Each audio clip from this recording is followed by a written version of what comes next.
Right, so I'm going to go over some examples dealing with finding the domain of a function. And so let's first remember like the whole idea behind finding a domain, which is essentially finding all the x values that you're allowed to put into each of these equations.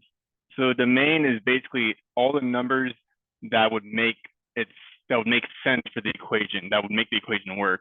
So like a good way to like think about this is essentially focus on what numbers can't go in the equation, because it's usually easier to find the ones that can't go into the equation than to find all the ones that can, because usually the ones that can't go into the equation is a lot smaller. So since we know we can't divide by 0, we're going to set the denominator equal to 0, and then we solve for that x value. We solve for the value of x that makes this equation true. So we solve for x, we take away 1, and then we're going to get that x divided by 4, x equals 1/4. But remember, this is what can't go into the equation. So we are saying that the domain would be all the real numbers except x being equal to negative 1/4. So there's a couple ways to write this. I like to use interval notation, where we go with, the x is an element, or x epsilon, open parentheses, negative infinity, comma, to negative 1/4. Parentheses, we don't include the negative 1/4. Union, then we start off at negative 1/4 again, and we go to positive infinity.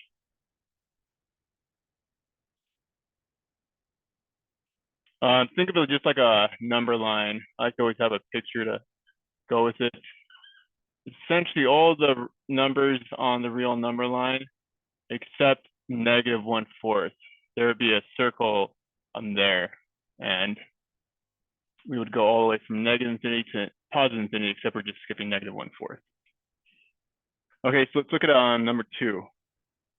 So number 2 again, same idea, because again, the top is okay because you can take any number and square it. Like that's not going to be an issue. But we want to see what value of x would make 2x plus 4 equal to 0, because we can't divide by 0. So whatever value makes this equation equal to 0 will not be part of the domain. And so we go and set that as our equation, 2x plus 4 equal to 0.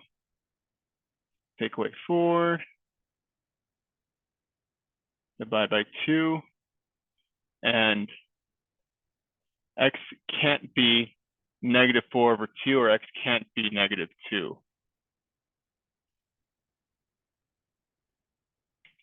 So the domain would be all of the real numbers except negative 2, because putting negative 2 into here would make the denominator equal to 0. So we do the same sort of notation, except we're just going to jump over negative 2. So parentheses around negative infinity, parentheses around negative 2, union, negative 2, parentheses, comma, infinity. And on a number line, it would just be an open circle at negative 2.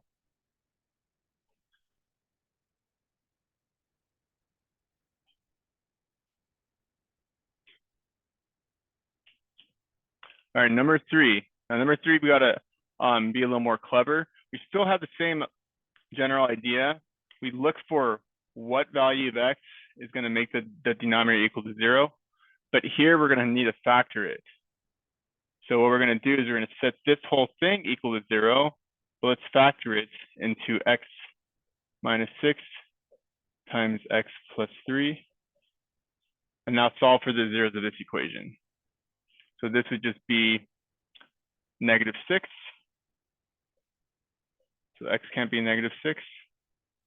And then, no, I'm sorry, x can't be positive 6. Oops.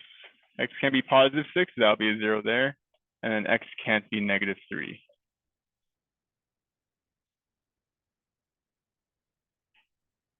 So we're essentially jumping over both of these numbers now. So I'll probably have more space down here. Let's write it very formally. Negative infinity to negative 3. union -3 to 6, union 6 to infinity.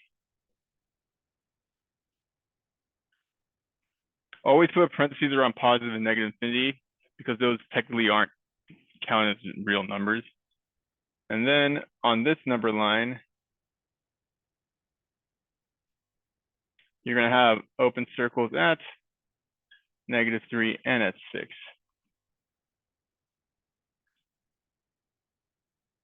Oh, that's well. Yeah, I'm usually better at drawing this. Oh, good enough. There we go. Okay, and the last one. Now, this one's usually kind of meant to throw you off, but technically you can raise 2 to any number. It's okay to raise it to, either 0 or fraction. So we don't really care about the top. We still only care about the bottom. We still don't want the denominator to be equal to 0. And that's just simple. It's just going to be that this is going to be okay except for the number x equals 0. So x being equal to 0 is not going to be in the domain. And again, we could go with set notation if you want.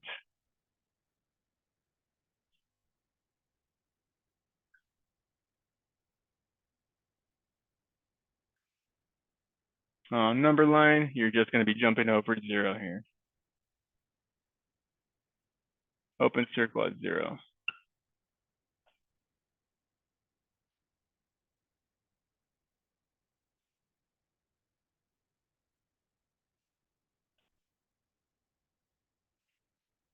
All right, that's all there is to it. I hope that helps.